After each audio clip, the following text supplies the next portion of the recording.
Salut, c'est John. Aujourd'hui, je vous présente quelques passages choisis du livre de Paul Jorion, Comment la vérité et la réalité furent inventées, aux éditions NRF.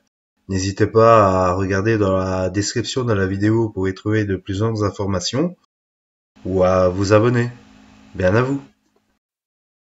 Passage choisi. Page 15. La pensée. Narrer l'histoire de la pensée constitue probablement la seule manière économe et efficace de décrire son mécanisme. C'est l'histoire de la pensée humaine qui révèle en effet son essence. Elle n'est en aucune manière le simple reflet immuable de l'interaction d'un organe, le cerveau, avec le monde où se meuvent les êtres humains.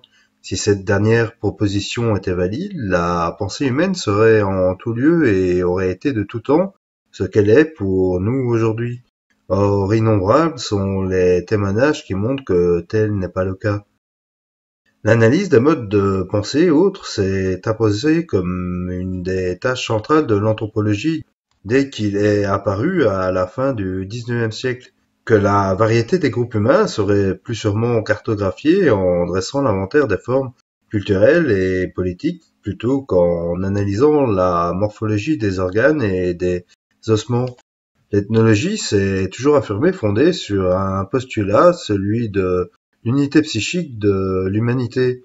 Cependant, il est bien un principe que les observations de cette science sont en réalité systématiquement minées au fil du temps. C'est celui-là, autant le cerveau humain se révèle aujourd'hui physiologiquement identique par-delà les variations raciales, autant la pensée a trouvé des façons différentes d'opérer de culture à partir de mêmes organes. Dans les années 1980, J. Marshallinger tournait en ridicule l'opinion exprimée par certains Japonais que l'écriture de leur langue en caractère romain les empêchait de penser correctement. Pourtant, rien n'est sans doute plus vrai. Le rapport qui existe dans la pensée japonaise entre la chose et sa représentation graphique par le caractère kanji, les idéogrammes empruntés aux Chinois, est d'une toute autre nature que la représentation syllabique qui caractéristique nos langues ainsi que les caractères japonais syllabiques hiragana et katakana, et dirige automatiquement cette pensée vers des associations composantes visuelles absentes de notre propre langue naturelle.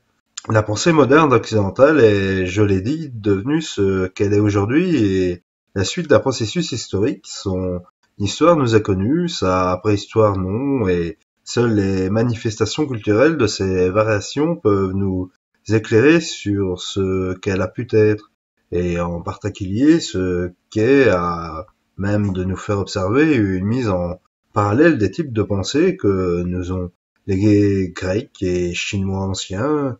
Le facteur qui contribue dans la plus grande mesure à suggérer que la pensée humaine aurait toujours été ce qu'elle est et qu'elle a en effet très peu changé au cours des 2500 années qui nous séparent de la Grèce antique.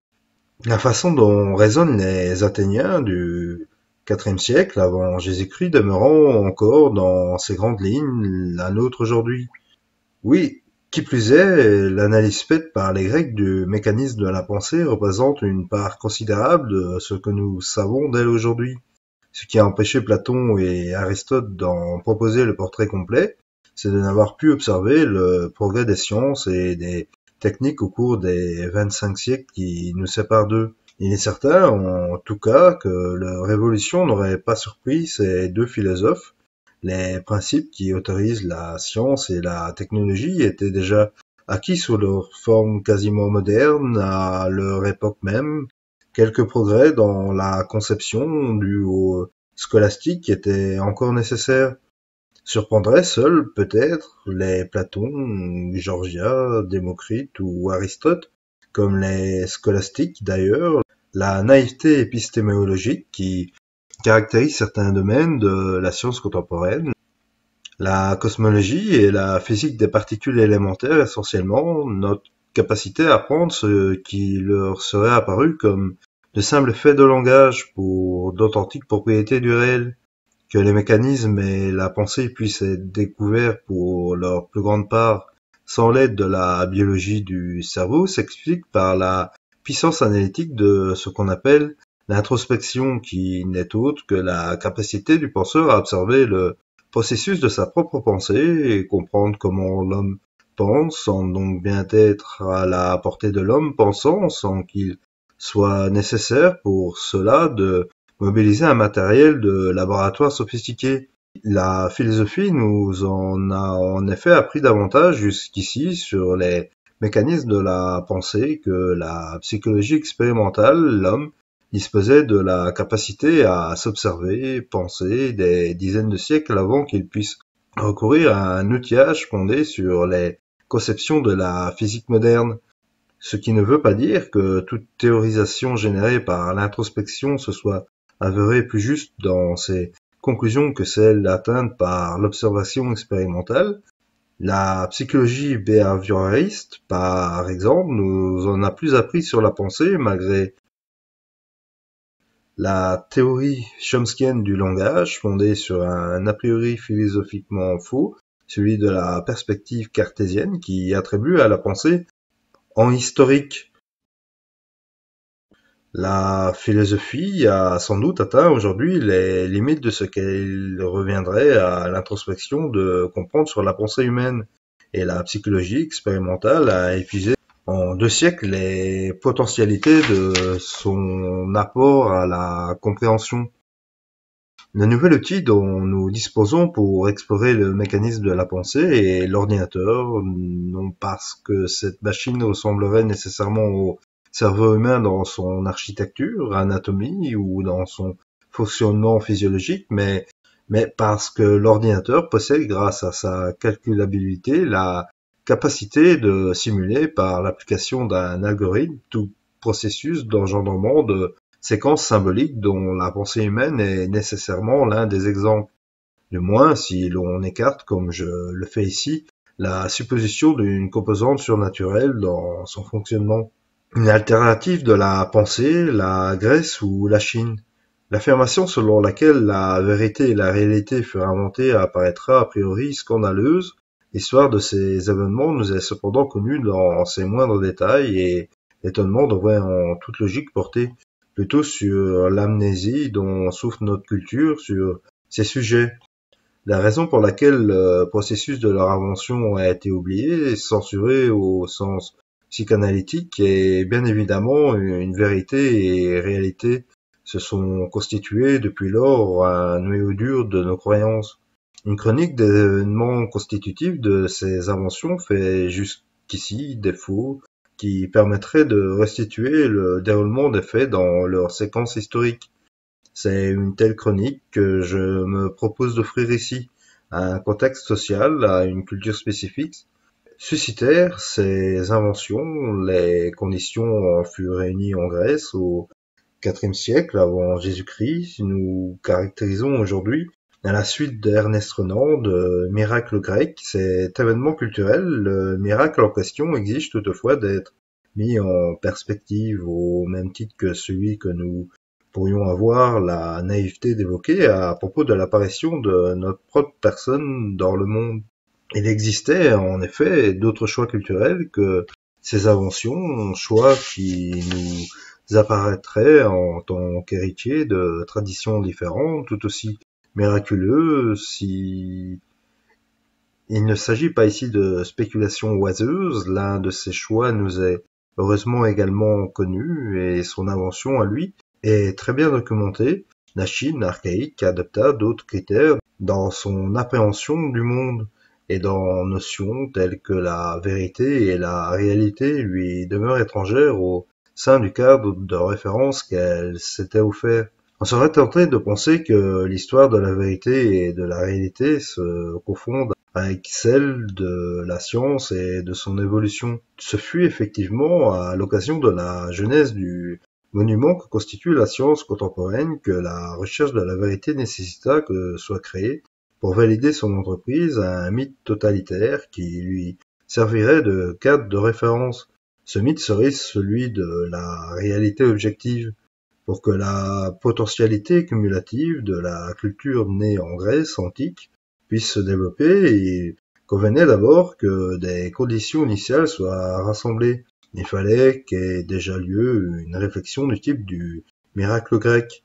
Alors et alors seulement s'ouvrait un univers de possibles dont nous, occidentaux, contemporains, sommes aujourd'hui les héritiers, mais dont le cheminement qui conduit du conte authentique et complémentaire, composé de Platon et d'Aristote, à nous-mêmes aurait pu prendre une forme toute différente parmi l'éventail de celles qui sont également possibles. Contrairement à ce que l'on pourrait craindre, la chronique que proposent les pages qui suivent ne débouche nullement sur un relativisme sceptique quant à la connaissance et à son caractère cumulatif où tous les chats sont gris, l'ensemble des mythes théologiques fondés sur des croyances intraduisibles en hypothèses testables demeurent exclus du domaine de la connaissance légitime. En effet, les dieux qu'évoquent les mythes théologiques n'existent pas dans le monde sensible. Leur localisation supposée est celle d'une réalité qui nous échappe, que Kojève appelle à la suite de Kant l'être donné et nous est par définition inconnaissable. La chronique de l'invention de la vérité et de la réalité objective ouvre simplement à la réflexion sur la connaissance, l'univers entier des potentialités qui étaient les siennes lorsqu'elle fut canalisée dans une voie précise par Platon et Aristote face au scepticisme des sophistes. La pensée qui engendra la pensée moderne occidentale ne s'est pas éveillée brutalement au VIe siècle avant Jésus-Christ. En Grèce antique, elle était en gestation, même s'il nous manque cruellement une connaissance complète de cette culture qui s'envola en fumée dans l'incendie de la bibliothèque d'Alexandrie, dont Aristote, qui peut être compté au rang des 4 ou 5 phares authentiques de la pensée, constitue l'emblème. La précondition du miracle grec était celle d'une langue du type grec ancien, permettant d'établir entre des concepts des relations aussi bien antisymétriques, la souris est un rongeur, qu'un symétrique, le chat et ses moustaches. Il fallait que soit défini comme critère d'un discours valide qu'il se poursuive sans se contredire, comme le réclamaient les philosophes présocratiques et Socrate lui-même, et il fallait un penseur qui codifie les principes qui autorisent une suite de propositions à s'enchaîner sans se contredire. Ce fut l'œuvre d'Aristote. Il fallait que d'autres penseurs mettent en évidence les contradictions qui peuvent apparaître entre les conclusions de deux discours pourtant chacun non contradictoires, les sophistes. Il fallait qu'un penseur propose une condition de recherche à la validité d'un discours, celle de la vérité de ses énoncés envisagés isolément. Platon fit cette proposition dans le Sophiste. La question de la vérité conduisait dès lors inéluctablement au postulat d'une réalité objective, postée à l'arrière-plan du monde empirique, la poursuite des contradictions infinies que produisit la description d'une telle réalité objective sous ses multiples aspects conduisit à la construction de la science en tant que description vraie et non contradictoire du monde postulé, ce qui veut dire mythique, de la réalité objective. Le miracle grec se situe là, dans la rencontre quasi contemporaine, dans l'Athènes du IVe siècle, de ceux qui, dans le terme de Hegel, posèrent les thèses, l'antithèse et la synthèse. Contemporanéité n'était sans doute pas indispensable à l'enchaînement du processus et les divers moments auraient également pu se succéder, mais le fait même que les représentants de ces différents points de vue à affronter de manière effective les objections des penseurs contemporains précipita les mouvements d'une manière sans doute décisive. En quelques années, la question globale de l'argumentation et donc du processus de la pensée à l'une de ces solutions stables se trouvèrent bouclées.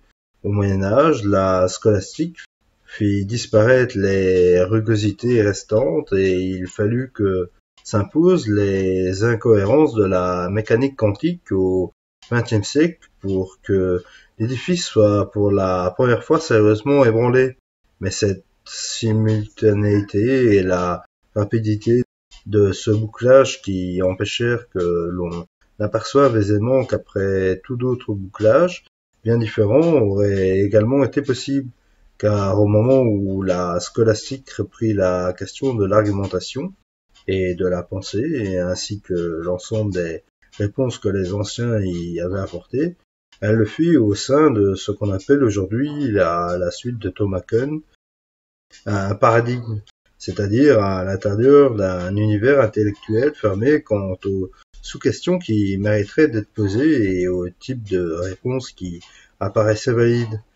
Et c'est l'effectivité de l'élimination par la scolastique des ultimes aspérités quant aux futurs contingents ou la matérialité des concepts abstraits, par exemple, qui permis à la science moderne de se développer libre de toute entrave métaphysique et reniant la scolastique pour avoir résolu des questions dont la réponse allait désormais de soi. Les événements futurs furent jugés plus ou moins probables et les concepts abstraits considérés comme sans matérialité aucune. Passage suivant, page 24. Très peu nombreuses furent dans l'ensemble des tentatives de découvrir les traces du totémisme et d'une logique classificatoire de la parenté dans les institutions des mondes méditerranéens et européens. Aucune en tout cas ne peut convaincre. Du cas isolé des enseignes romaines évoquées par Henri Hubert et Marcel Mauss à propos d'un ouvrage de Charles Renel ou du terme de parenté avunculus examiné par Émile Benveniste, les commentateurs ne purent tirer aucun argument un tant soit peu convaincant de l'existence autrefois florissante de ces signes de la sauvagerie. L'univers culturel dont nous provenons à travers la Grèce semble au contraire marqué aussi loin que la mémoire ne permet d'y remonter par une métaphysique regroupant d'abord les entités selon leur ressemblance visible et par une logique sociale traitant les individus comme unités isolables, redevables envers l'État selon les limites que détermine un territoire géographique et non la généalogie parentée. Autrement dit, pour nous, peuple dont la culture est née sur le pourtour de la Méditerranée, la Terre a, de très rares exceptions près, pris ma leçon de temps immémoriaux. Si nous considérons l'Égypte pharaonique comme origine du monde dont je parle ici, les témoignages sont sans équivoque. Le totémisme est absent de sa conceptualisation du monde et sa logique sociale combat quand elle ne l'ignore pas tout simplement.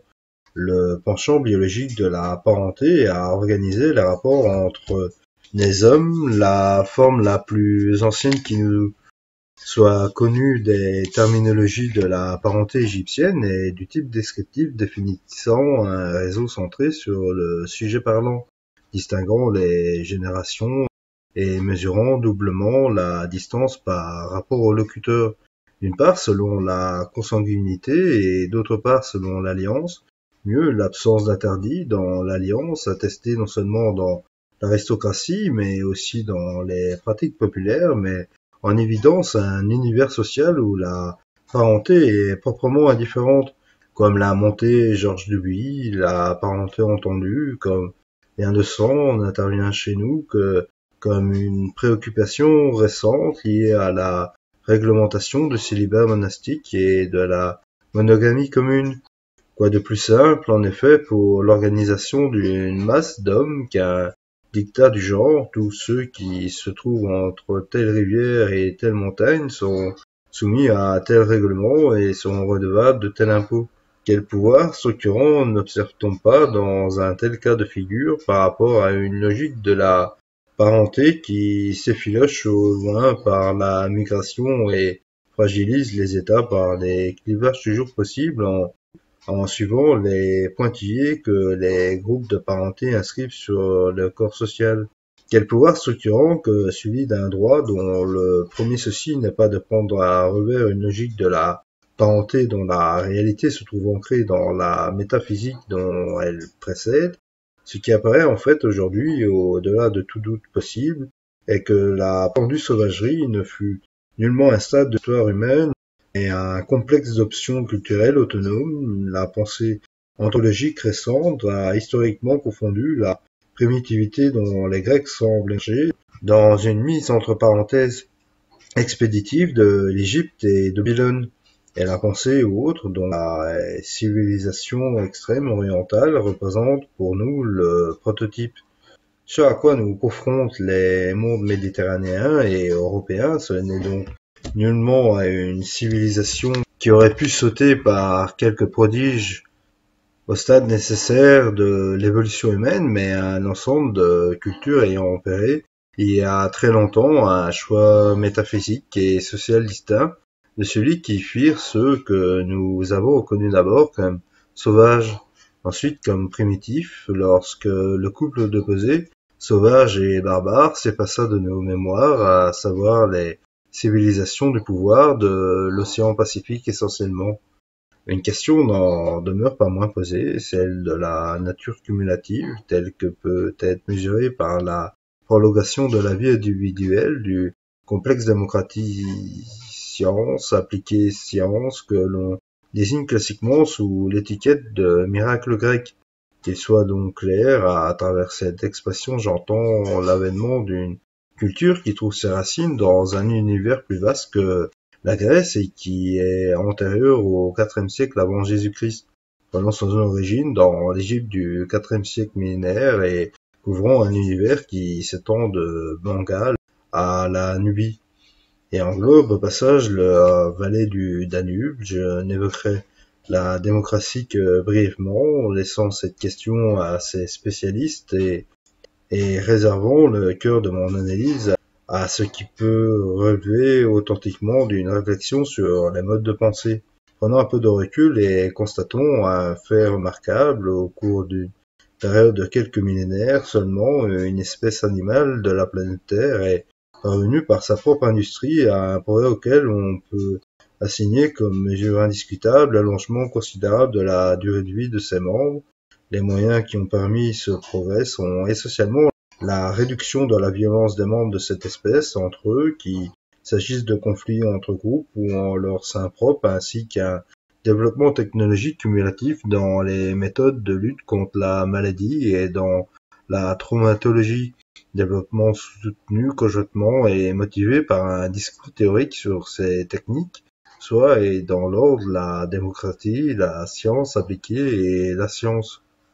Cette évaluation d'un progrès par l'allongement de la vie individuelle mettra la puce à l'oreille des ethnologues à qui elle rappellera un thème propre à l'anthropologie britannique des années 1910 et 1930, celui de la quête des life-givers, des dispensateurs de vie, thème central des recherches de Grafton, E. Smith et William J. Perry, du dernier William H. R. River et de John Layard et de Maurice Ockart, les représentants de l'hyperdiffusionnisme anglais. Y a-t-il un lien, entre autres qu'accidentel, entre la quête qualitative de l'immortalité que ces auteurs envisageaient comme moteur de la civilisation et l'allongement quantitatif de la durée de cette vie, objectivement constaté au cours des siècles?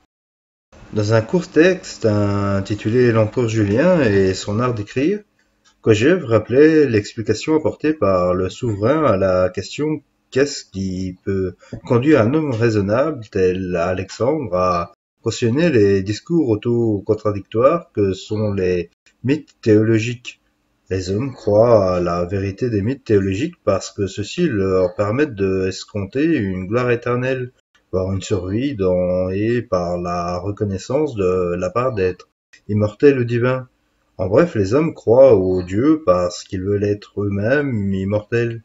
Ce que la science appliquée nous permet aujourd'hui d'entrevoir grâce à l'invention du mythe non théologique, celui de la réalité objective, c'est la réalisation pratique au sein du monde sensible, le monde de l'existence empirique, du désir d'immortalité dont les mythes théologiques ne pouvaient généralement imaginer la réalisation qu'au sein d'un monde parallèle, constituant un au-delà du monde sensible, le fait que la réalité objective ait été conçue par les disciples de Platon et d'Aristote comme un doublet de l'existence empirique, situé cette fois au même endroit que celui-ci et constituant sa vérité ultime tout en faisant l'économie des dieux. Parmi cette prouesse, je montrerai en particulier pourquoi le lien indiscutable qui existe entre la prolongation de la vie humaine au sein de l'existence empirique et non dans un au-delà et la croyance dans la réalité objective ne retire en rien à celle-ci sa nature de mythe non théologique. La puissance observée à un aiguillon de motiver les hommes ne prouve en aucune façon son existence effective, c'est-à-dire indépendante de sa représentation dans l'imaginaire humain. Chaque religion a tout aussi bien pu déplacer les montagnes au nom des dieux dont leur mythe théologique rapporte les exploits.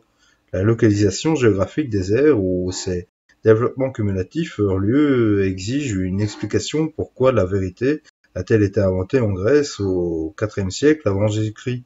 Je traiterai cette question sous le titre emblématique et classique qui est le sien de miracle grec. La seconde question, celle de l'invention de la réalité objective, a pour cadre l'Europe entière. Je lui donne pour nom la victoire de Pythagore. Page 28. Lucien Lévy-Bruhl et la pensée prélogique.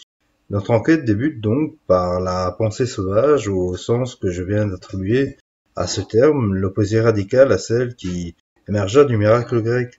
La raison de ce détour initial apparaîtra en pleine lumière à l'occasion de sa conclusion. Le miracle grec opère la brisure d'une symétrie qui devrait nécessairement la précéder historiquement. Nous aurons au passage résolu l'une des questions premières de l'anthropologie des modes de pensée, restée en suspens au fil des ans, question embarrassante car mal posée, celle de la mentalité primitive dont la solution révèle a posteriori le caractère éclairant et partant la légitimité. Lucien Lévy-Bruhl offrit à l'anthropologie l'objet d'étude le plus central à son entreprise intellectuelle.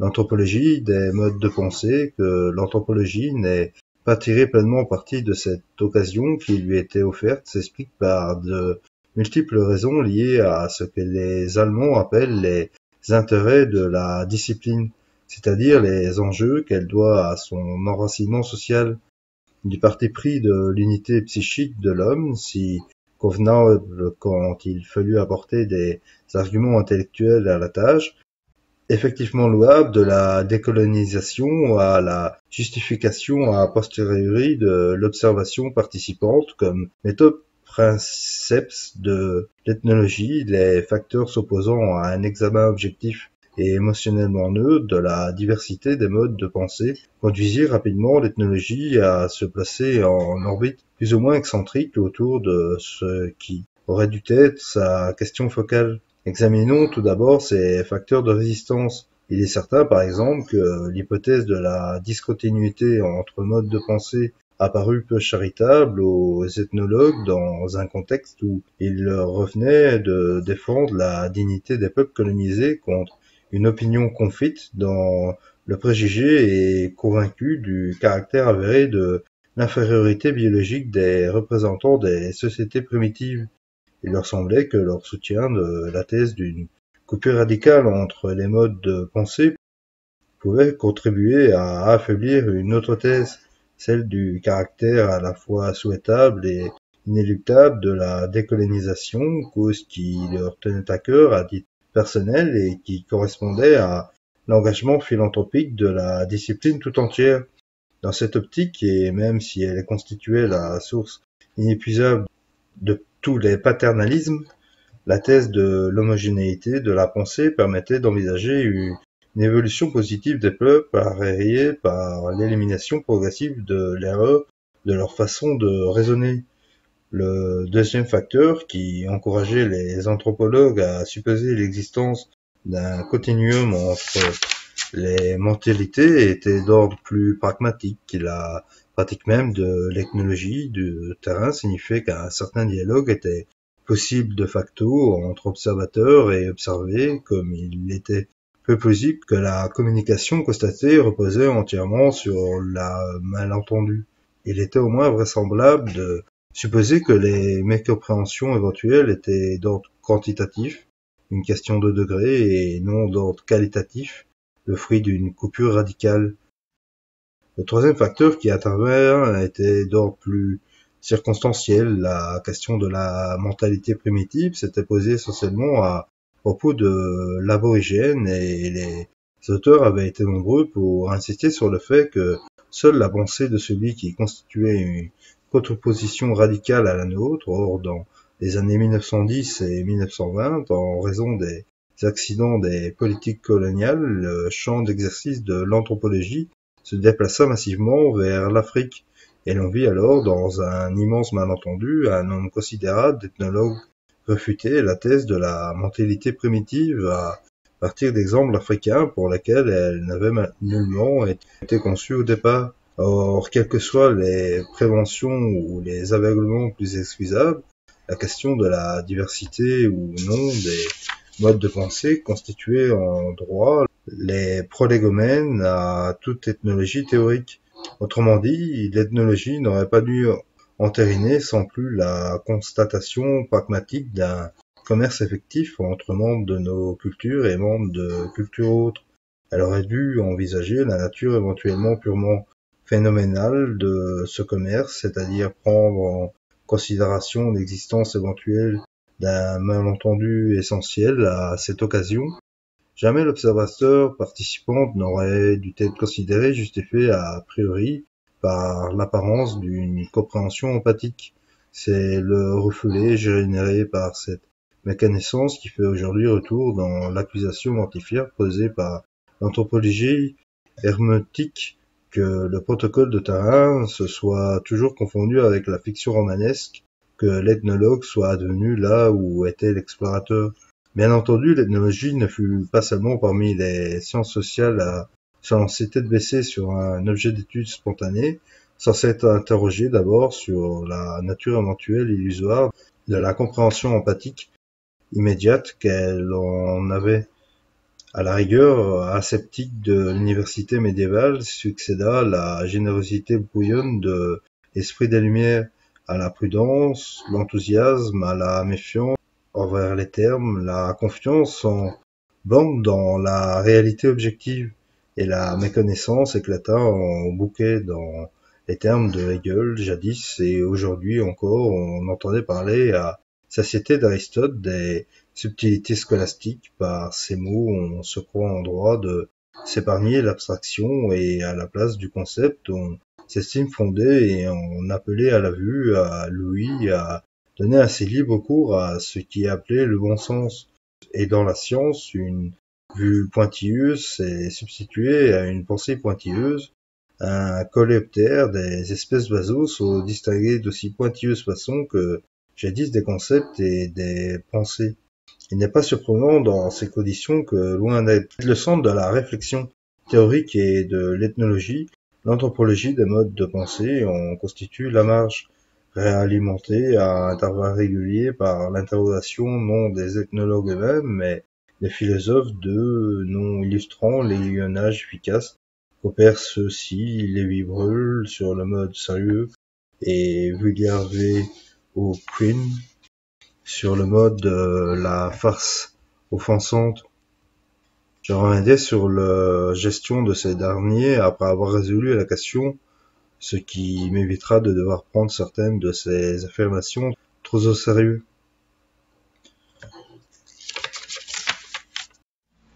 Page 79. La démocratie grecque. Les commentateurs ont souvent associé l'émergence du miracle grec à l'apparition d'un régime politique particulier, la démocratie au sens antique, dans les limites tracées par les conditions mises à l'appartenance du citoyen à l'État, déterminées comme encore aujourd'hui par des considérations nationalistes. William C.K. Guthrie, par exemple, note la rhétorique est par excellence un art démocratique qui, que ce soit sous sa forme politique ou judiciaire, ne peut fleurir sous la tyrannie. Sa naissance à Syracuse, Aristote l'a noté, coïncida avec l'expulsion d'un tyran de l'établissement de la démocratie, et dans les termes de Léon Robin. La sophistique du 5e siècle représente un ensemble d'efforts indépendants pour satisfaire par des moyens analogues à des besoins identiques. Ces besoins sont ceux d'un temps et d'un pays où tout citoyen peut avoir une part dans l'administration ou la direction des affaires de la cité et ne devra qu'à la parole, la prépondérance de son action personnelle ou la concurrence des activités individuelles multiples, les conflits devant les tribunaux populaires où chacun enfin veut affirmer aux yeux de tous la supériorité de sa vertu arrêtée, c'est-à-dire à ses talents, de son aptitude à gouverner sa vie et celle des autres. Nous allons voir qui étaient les sophistes. De nombreuses sociétés attestent la joute oratoire où les partis opposés s'invectivent en mettant en scène par des moyens conventionnels les attributs de leurs pouvoirs respectifs. Le rapport de force est établi par le double jeu du rabaissement de l'adversaire et de la mise en valeur de soi-même. Il s'agit là essentiellement de montrer que l'on est le plus fort et non de démontrer que l'on a raison. Or, ce mot de raison joue au contraire un rôle majeur dans les explications qui ont été fournies du miracle grec. On parle des débuts de la rationalité sans qu'il soit toujours très clair de quoi l'on parle, sinon précisément de l'effacement du pur rapport de force dans le mécanisme de la persécution. On verra plus loin la relation étroite qu'entretient la raison, logos, avec l'enchaînement associatif antisymétrique. Pour que la disputatio grecque devienne possible, il faut que puisse être constaté au sein de la société un égalitarisme minimal qui permette, comme l'écrit Lloyd, que la confrontation des disputants se place sur un autre terrain que la simple réaffirmation de leur différence de statut au sein d'un ordre social donné. Le miracle grec exige la possibilité de la confrontation de deux orateurs placés au départ sur un pied d'égalité, tenant des discours distincts, bien que fondés sur les mêmes prémices. On peut imaginer la discussion s'instaurant entre deux orateurs sur l'agora, les curieux semblants et donnant raison ou tort à l'un ou à l'autre en fonction de la conviction qu'emporte leur argumentation. Le sophiste, Gorgias, mis en scène par Platon dans le dialogue qui porte son nom, évoque les occasions devenues multiples de telles confrontations. Socrate. Gorgias suppose que tu es interrogé par eux en même temps que par moi. Quelle est cette chose que tu dis être pour l'homme le plus grand des biens, et que tu fais profession de produire? Gorgias. C'est celle qui est authentique, le bien suprême, celle qui la possède la liberté pour lui-même et la domination sur les autres dans son pays. Socrate. Qu'entends-tu par là? Gorgias. J'entends de pouvoir de persuader par le discours les juges au tribunal, les sénateurs au conseil, le peuple au parlement et dans toute autre assemblée de citoyens. Avec ce pouvoir, tu feras ton esclave du médecin, ton esclave du maître de gymnase, et quant au financier fameux, on s'apercevra qu'il aura financé non pour lui-même, mais pour autrui, pour toi qui sais parler et qui persuade la multitude.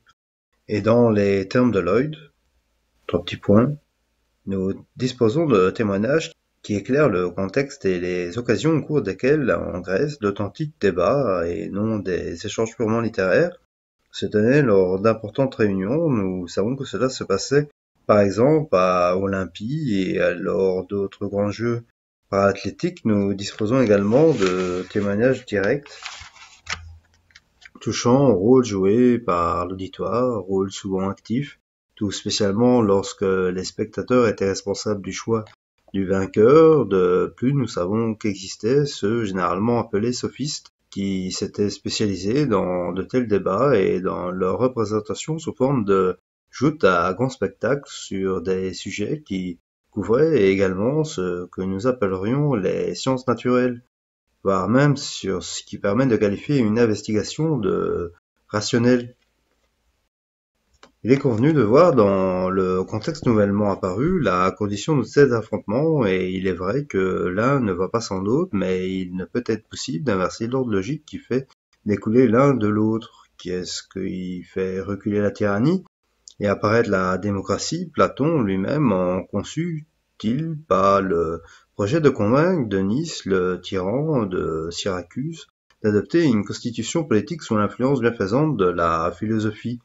On imagine mal la tyrannie s'effaçant devant la force des dons et des proverbes, et si c'était au contraire la possibilité de générer des argumentations aux conclusions contradictoires, eh bien qu'en leur départ dans des prémices identiques, la Démocrite, qui avait permis l'apparition de la Démocrite, possibilité ouverte par la rupture de symétrie dans les propositions, les enchaînements associatifs de concepts. Le syllogisme et la raison. Aristote, parmi les plus obscurs aux yeux de la pensée moderne, prennent leur sens lorsqu'ils sont interprétés comme l'exploration émerveillée des conséquences infinies de la capacité découverte à établir entre deux états de choses ressemblées dans l'espace d'un jugement. Aristote utilise deux expressions quand il évoque le jugement: apophansis et prostasis, une relation soit symétrique, soit antisymétrique. Nous disposons aujourd'hui, grâce à Apart Szabo et à David H. Power, du matériau qui nous permet de comprendre le contexte mathématique au sein duquel Platon et Aristote examinèrent les potentialités nouvelles d'un mode de pensée ou de jugement pouvaient être liés les uns aux autres en de longs développements méritant authentiquement le nom d'argumentation. Pour la première fois, donc, dans cette Grèce du IVe siècle avant Jésus-Christ, était analysé l'enchaînement associatif constitué au minimum d'un sujet, d'un prédicat et d'un opérateur connectant les deux de manière symétrique ou antisymétrique. La possibilité d'une telle liaison, réversible ou irréversible, étant ouverte en grec, mais non, comme je l'ai dit, dans d'autres univers linguistiques, où le rapport entre état de choses est par essence symétrique et donc réversible. Le sens du mot grec logos a donné lieu à des débats infinis. Carlo Natali note par exemple parmi les nombreux sens que le terme logos a chez Aristote, logos en tant qu'argument simple à l'aide duquel on soutient ou l'on attaque une thèse, et logos en tant que discours, c'est-à-dire ensemble composé d'une série d'arguments simples disposés d'une manière organisée. Selon Ténon et Smir, le mot logos est pris en plusieurs sens par les péripatéticiens, car on appelle ainsi le langage que les modernes appellent l'oral et le raisonnement mental sans émission de voix.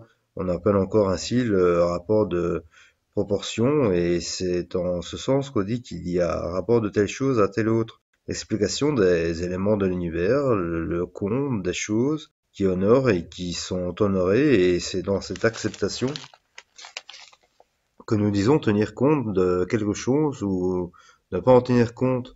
On appelle encore logos le calcul des banquiers, les discours des Démosthène et de Lysias dans leurs œuvres écrites, la définition des choses qui en expliquent l'essence, puisque c'est à cela qu'elle sert le syllogisme et l'induction, les récits libiques et fables. On donne aussi le nom de logos à l'éloge et au proverbe. C'est encore ainsi qu'on appelle la raison de la forme, la raison séminale et beaucoup d'autres. Le mot ne véhiculait sans doute pas les ambiguïtés qui nous semblaient aujourd'hui les siennes, que nous modernes nous révélons incapables de le traduire comme une notion claire.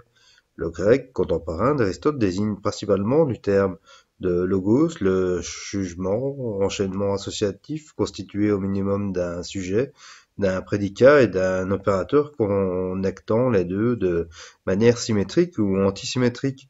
Mais lorsque le mot est utilisé de façon technique, il renvoie de manière spécifique et l'on comprendra tout de suite pourquoi au seul jugement antisymétrique, celui qui semble en parler d'autre à suite et constitue ainsi le genre du discours en forme d'argumentation dans la dialectique ou de démonstration dans l'analytique.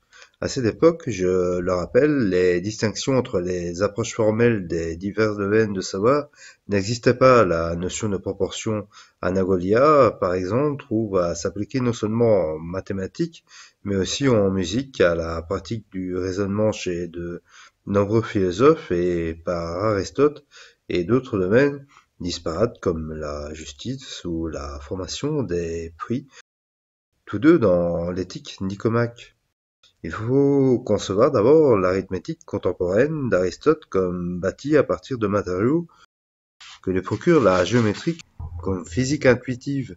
Platon n'a aucun scrupule à concevoir la montagne comme approximation du cône, ou au contraire de Benoît Mandelbrot, qui s'étonne aujourd'hui que de telles suggestions aient jamais pu être émises, et non comme l'arithmétique contemporaine qui se conçoit comme instanciation des relations vides de l'algèbre. En Grèce, on s'abstient soigneusement de mélanger les nombres qui appartiennent à des espaces géométriques distincts, tels ceux qui découleraient d'opérations au sein d'espaces de dimensions différentes. Ainsi, au contraire de ceux qui se pratiquaient à Babylone, on ne compare pas les longueurs avec les aires pour les Grecs contemporains de Platon et d'Aristote. Euclide est parmi eux. Le 9 résulte de l'ajout linéaire de 1 à 8 et est essentiellement d'une autre nature que le 9 et le carré bidimensionnel de 3. Cette séparation des nombres issus d'univers physiques distincts a constitué, comme le note Fowler, une mathématique peu arithmétique. Rappelons qu'une proportion, qu'elle soit discursive ou mathématique, se compose de 4 termes disposés de manière suivante: A majeur et AB, premier moyen terme, comme C, deuxième moyen terme, et AD, mineur. Si les 4 termes sont distincts, la proportion est dite discrète s'il n'existe qu'un moyen terme, c'est-à-dire s'il n'y a que 3 termes distincts, A et AB, comme B et AC, elle est dite continue dans une proportion continue. Le moyen terme est une moyenne. Manson, deux exemples mathématiques illustrent parfaitement la moyenne géométrique. 6, c'est la moyenne géométrique entre 12 et 3, puisque 12 et 6, moins 6 divisé par 3, est égal à 2. Et la moyenne arithmétique 9 est la moyenne arithmétique entre 12 et 6, puisque 12 moins 9 est égal à 9, moins 6 est égal à 3. Bien que l'on puisse à juste titre considérer la proportion anagolia comme une donnée élémentaire, on peut aussi l'envisager comme la mise en présence en équivalence de deux rapports. Un rapport, c'est ce que le grec appelle logos, le latin ratio, et le français dans la même ligne. Raison, c'est une relation particulière entre deux entités. J'appelle enchaînement associatif la relation nue, c'est-à-dire la simple mise en présence de deux entités symboliques, disons A et B étant tout ce que l'on veut, et donc pas nécessairement des nombres. Entre ces deux entités peut exister une relation symétrique, ce que j'ai appelé dans tout ce qui précédait une connexion simple. La connexion simple, c'est A et B, sans présupposer de subordination. A comme B, A moins B, A avec B, A signale B, et donc B signale A, etc. En arithmétique, il s'agit des opérations symétriques simples que le mathématicien appelle commutatives, comme l'addition ou la multiplication. 7 fois 8 est égal à 8 fois 7. Ni la division ni la soustraction ne sont commutatives. 7 moins 3 est différent de 3 moins 7. Dans le domaine discursif, il s'agit de la conjonction de l'apposition ou de la synonymie. La définition est d'une nature plus complexe. Le rapport, raison, logos, ratio, c'est au contraire la confrontation antisymétrique des deux entités, ce que Hegel caractérisait comme leur rapprochement en vue de souligner leur séparation. Le rapport, c'est A cos B, A divisé par B, A et B, etc. Contrairement à ce qu'a toujours supposé Meyerson, la copule joue dans notre langue un rôle essentiellement antisymétrique. Il ne s'agit pas d'équivalence, mais d'une relation réversible. Si le lion est un mammifère, exprime l'universalité, tous les lions sont des mammifères. L'inversion du sujet et du prédicat doit exprimer nécessairement sous peine d'erreur la particularité. Le mammifère est un lion peut seulement vouloir dire que certains mammifères sont des lions. En arithmétique, il s'agit des opérations simples qui sont antisymétriques, non commutatives comme la division ou la soustraction. Pour Euclide, un logos de deux nombres ou grandeurs a et b est ce que nous désignons ordinairement par a divisé par b, a et ab. Page 87. Page 100. La logique. Éventualité observée pour des discours ayant leur point de départ dans des prémices identiques de diverger quant à leur implication ultérieure qui signale la difficulté de maintenir automatiquement la compatibilité entre elles de proportions enchaînées avait conduit à se poser la question d'un système de réglementation qui pallierait ces écarts involontaires, système qui émergerait sous une forme rudimentaire avec la méthode de division de Platon fondée sur la dichotomie et serait aussi après développé sous une forme complète par Aristote en tant qu'analyste et que dialectique, lesquelles sont ensuite raffinées par les scolastiques puis dogmatisées conjointement au temps contemporain, leur différence quant au statut des premiers, vraie ou communément admise, étant cette fois gommée en tant une logique formelle, bien qu'il attribue une certaine priorité à Zénon d'Élée en matière de ce que nous appelons aujourd'hui la logique. Aristote déclare qu'il est le premier à offrir un exposé systématique de la façon dont il faut procéder pour penser correctement, et il ne sait trouver personne pour le démentir, et il affirme, et c'est pourquoi il n'y a rien d'étonnant que l'art de la rhétorique ait atteint une ampleur considérable, au contraire, en ce qui concerne la présente étude analytique et dialectique, on ne peut pas dire qu'une partie en ait été précédemment élaborée et qu'une autre ne l'ait point été. En réalité, rien n'existait du tout. La logique d'Aristote ne constitue nullement une tentative de modélisation d'une variété particulière de la pensée rationnelle, celle qui parvient à ne jamais se contredire, mais représente une velléité de réglementation a posteriori de la pensée spontanée, tout venant. Ce faisant, il laisse entendre que la compatibilité des jugements se maintient de manière générale au sein de cette dernière. Cela veut encore dire qu'il constate que la logique est émergente dans le discours au sens où elle est un effet spontané d'auto-organisation au sein de suites d'enchaînements associatifs. Dans cette perspective, les règles que la logique met en évidence ne sont en aucune manière des directives que la pensée commune appliquerait. Ce sont au contraire des principes qui ont été dans un premier temps abstraits de la pensée commune et qui peuvent être dans un second temps convoqués à des fins normatives lorsque cette pensée commune se trouve prise en défaut. Comme je l'ai dit pour commencer, cette dernière ne transgresse les lois de la pensée rationnelle qu'en raison de la longueur des suites d'enchaînements associatifs qu'autorisent désormais les relations antisymétriques entre signifiants contraires. Connaître les règles de la logique, principe abstrait du fonctionnement ordinaire spontané quasi automatique de la pensée, et les observer, c'est donc se garantir contre les déraillements imperceptibles de la compatibilité entre jugements et se donner les moyens de mener à bien une argumentation sans se contredire. Autrement dit, un système de règles permet de transposer la phénoménologie, description de certains comportements sous une forme normative comme la règle à suivre, et ce, parce qu'il est vrai que la même conduite humaine peut résulter soit d'une action spontanée, soit de l'observance des règles qui en rendent compte.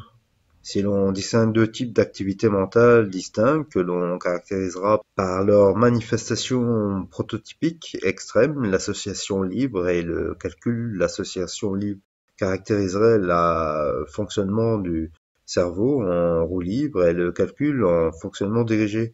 C'est une des thèses d'un de mes ouvrages emprunté à l'association aristotélicienne par Sigmund Freud, que l'association libre constitue l'infrastructure, le degré zéro de tout type de pensée. Aristote explique en effet dans la mémoire de la remémoration l'habitude fait que les impressions ne suivent dans un certain ordre. Ainsi, lorsque quelqu'un souhaite se souvenir de quelque chose, voici quelle sera sa méthode. Elle essaiera de trouver un point de départ dans une impression conduisant à celle-ci, conduisant à celle qu'il recherche. Voilà pourquoi les remémorations réussissent le plus rapidement et avec le plus de succès quand elles prennent comme point de départ le début d'une série, car de même, quand les objets sont liés les uns aux autres dans un ordre consécutif, il en va de même pour les impressions. Et il en offre un exemple.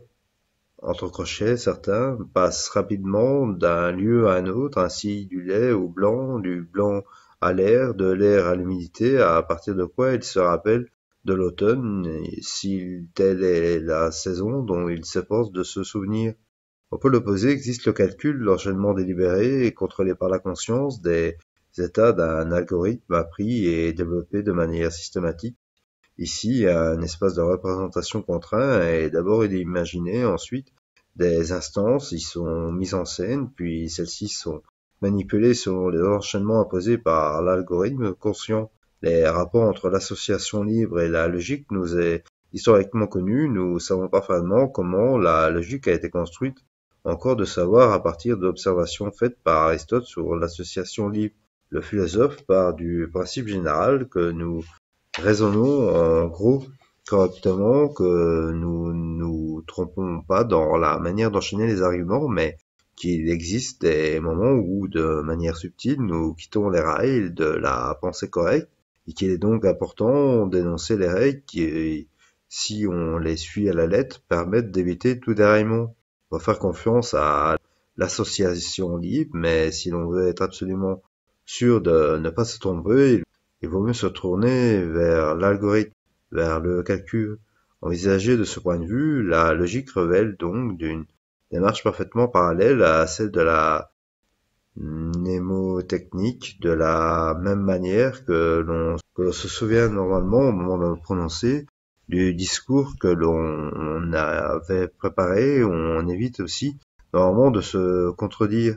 Mais si l'on a étudié, comme le fait par exemple Pseudo-Cicéron dans le AD Erenium, la manière dont fonctionne ordinairement la remémoration, on peut suivre comme règle des principes préalablement abstraits de son cheminement habituel, et semblablement pour la logique. L'analytique se déroule sur le mode apodiectique de la démonstration et se confond avec la théorie du syllogisme scientifique, avec laquelle Aristote semble se diriger vers ce qui pourrait être une caractéristique au sein de Leibniz, fixée en leur donnant un contenu particulier les diverses relations A, R, B des enchaînements associatifs, tout en maintenant dans leur valeur de variables vides les A, B, C, etc. Autrement dit, fixer les syntégorèmes tout en laissant les catégorèmes flottants. Ce serait se méprendre toutefois sur l'objectif du stagirite que d'imaginer qu'il visait avec l'analytique un embryon d'une logique formelle et avec la dialectique un embryon de théorie de probabilité. Voilà, c'était les 100 premières pages du livre de Comment la vérité et la réalité furent inventées par Paul Jurion. Je vous en ai choisi quelques passages choisis. Le livre fait 378 pages. Je vous laisserai découvrir la suite. J'espère que cela vous aura donné envie de continuer à vous intéresser à la littérature, à diverses œuvres philosophiques, sociologiques ou utilitaristes, ou bien encore certains articles de droit, comme je le présente parfois sur la chaîne. N'hésitez pas à vous abonner, à regarder dans la description de la vidéo, vous pourrez trouver des livres en rapport avec le sujet, et bien à vous.